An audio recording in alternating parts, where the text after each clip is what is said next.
Is the Supermax working in your mind? Kinda. I think what we're seeing here is that it doesn't work in all situations. The Supermax is not a panacea. That it's basically a mistake to think that we're going to be able to put in rules that are going to force players to stay put. That the new reality is that players are going to move around, and the players are not going to want to spend their whole life and career with one team. There's no more Dirk Nowitzki's. Is essentially what he's saying. And I think the real interesting pinch point on this will be what happens next year with Giannis Antetokounmpo. He will be eligible for a Supermax next summer. If he re-signs it in Milwaukee, it will have acted as intended, and I think everybody will be in a good frame of mind. If he doesn't, this conversation will get much louder.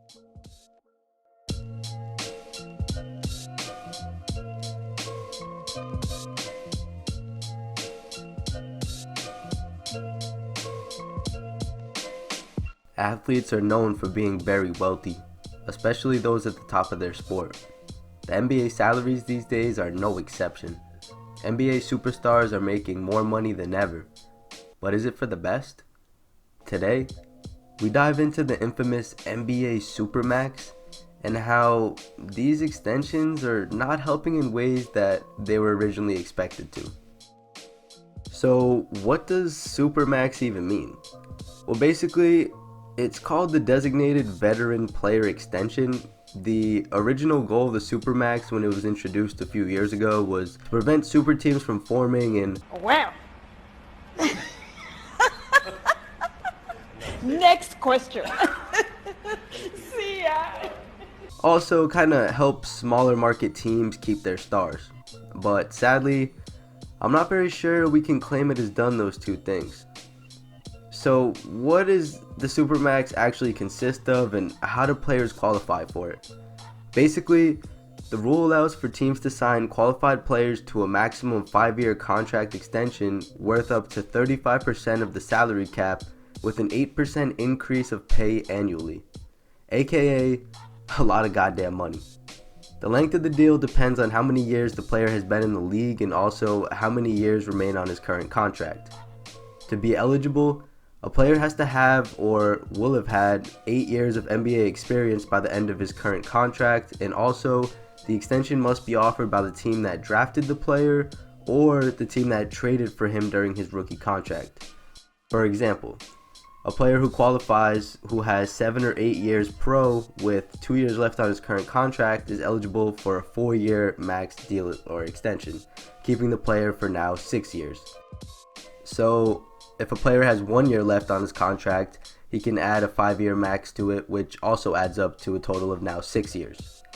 And for a player that's a free agent and he has 8 or 9 years of experience, he's actually eligible for a 5-year Supermax deal. Players who sign are also unable to be traded for the first season of the extension. But despite how many players are traded and moved around these days, this would still leave a decent amount of players eligible. So the NBA made the requirements much more than just that.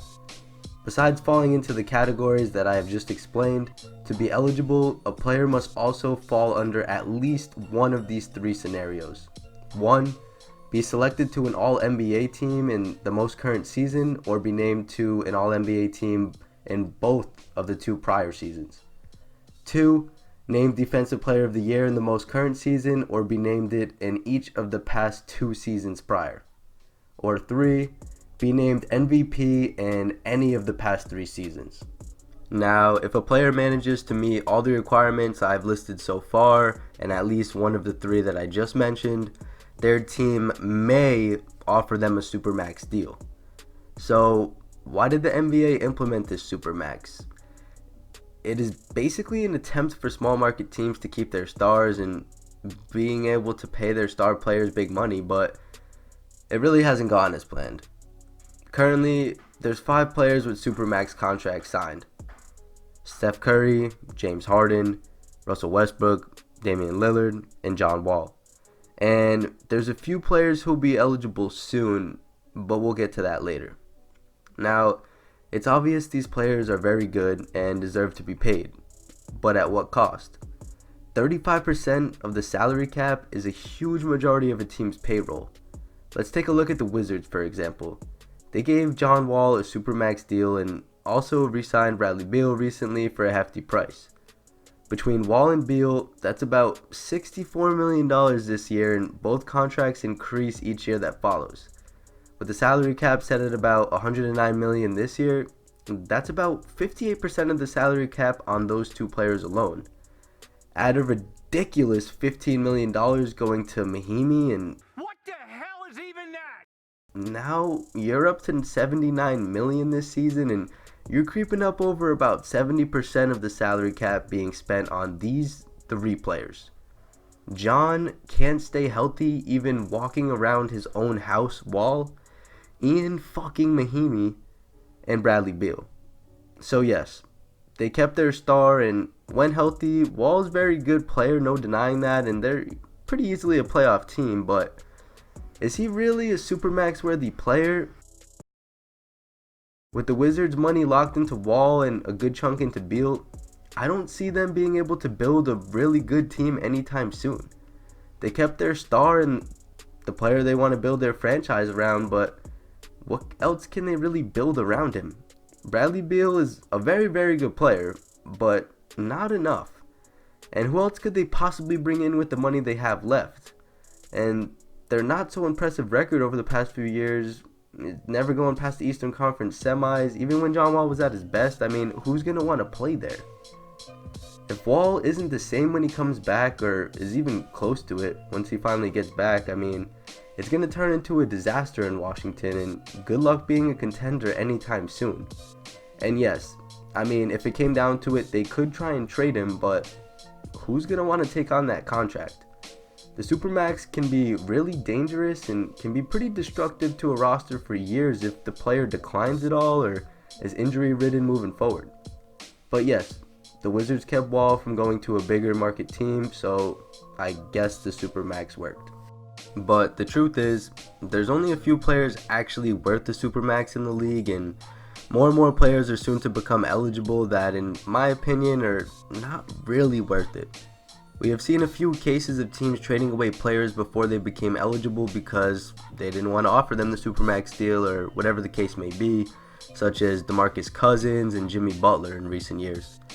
Teams who decided they didn't want to pay a player as much as they were valued at the time and decided to move on instead of just letting them walk. And now we have examples like Kemba Walker, who the Hornets were not going to offer a max contract reportedly, and Kemba decided why not get a little less money for a way better team and a team that has potential to possibly contend for a title in the next few years. But also, we got players like Kyrie and Kawhi who had a chance for the Supermax deal back in the day, but they ended up basically forcing the teams to trade them, and they accepted that they didn't want it. And then we also have players that lose out on millions of dollars due to not being selected for some stupid All-NBA selection. Klay Thompson, Bradley Beal, and Andre Drummond all missed out on the chance this past offseason by not being selected to the All-NBA teams. Now, we're talking about millions of dollars being lost out on over an All-NBA selection. But in my opinion, it kind of worked out for all three players and necessarily their teams because, well, we already talked about Bradley Beal, and if the Wizards really signed him to the Supermax on top of John Wall, they're going to have to start basically paying players to be on their team. And for the Warriors, it saves them a little bit of money with Curry and Draymond on the payroll. And Drummond, I mean, it's hard to say confidently that the Pistons would actually have offered it to him, and I feel like they would have probably leaned towards trading him, but they're probably going to trade him this year as it is, so in a way, it bought them some time to make a solid decision on the guy. So in these instances, I believe the Supermax criteria was actually pretty useful in a certain way. So now that we look ahead into this offseason, which teams and players have Supermax extensions to talk about? So far, Giannis is easily eligible and definitely worth it for the Bucks, and I hope he does stay in Milwaukee for the NBA's sake and doesn't do something drastic. But the other man deemed eligible caused a lot of controversy last summer while people were looking ahead to this offseason. His name is Rudy Gobert. Rudy Gobert, who he's going to begin the wave. He's going to begin a wave of centers being eligible for the Supermax where teams really have to decide if it's worth it. He's already eligible by winning back-to-back Defensive Player of the Year awards, so this offseason the Jazz could sign Rudy Gobert to a Supermax extension, paying him as much as $60 million by the time he's at age 33. Now, will the Jazz actually do this? I really hope not. And while great centers are not found as easily these days, I just can't imagine paying a man $60 million who's really not much of an offensive threat and not really your best player as it is. But what are the Jazz gonna do, and what's Rudy gonna do? I would hope they come to an agreement for less money, but you really never know in the NBA these days. But it's like, what if Rudy gets hurt next season and he's never the same, or even by the age of 33, he's just not as much as a defensive force as he once was? Imagine paying that man $60 million to not be a star. It's just too dangerous for the Jazz to even consider. But not too far behind him are some great centers like Jokic, Embiid, Towns, who they're all expected to be eligible for the Supermax as long as they stay healthy within the next couple of years and they want to stay on their respective teams. Now, we asked moving forward if these centers are going to be worth it for the money, and for right now, it kind of seems like they would be. Embiid seems to have a much higher ceiling than Ben Simmons for the time being, but can he stay healthy is the question. Do you want to give a man that type of money if he's going to ruin your team's chances a couple seasons due to injuries? The Joker is easily the best player on the Nuggets, and they just re-signed Murray for some pretty big money, but do they want to tie all their money down with a lot of young guys needing to be paid over the next few years, and the fact that there's still kind of a question mark on whether or not their current roster is good enough to win a championship? Maybe they need some of that extra money to pay someone else. And Towns, I mean, he's going to be the trickiest one.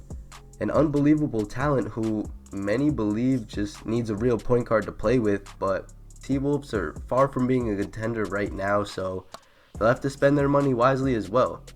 In the next few years, we will figure out if NBA centers in today's game are worth the Supermax, or if the price is just too high. At the end of the day, with all the extra taxes and fees teams get for going over the salary cap, smaller market teams are going to still have a hard time signing players to Supermax deals, especially if their team is not already a contender.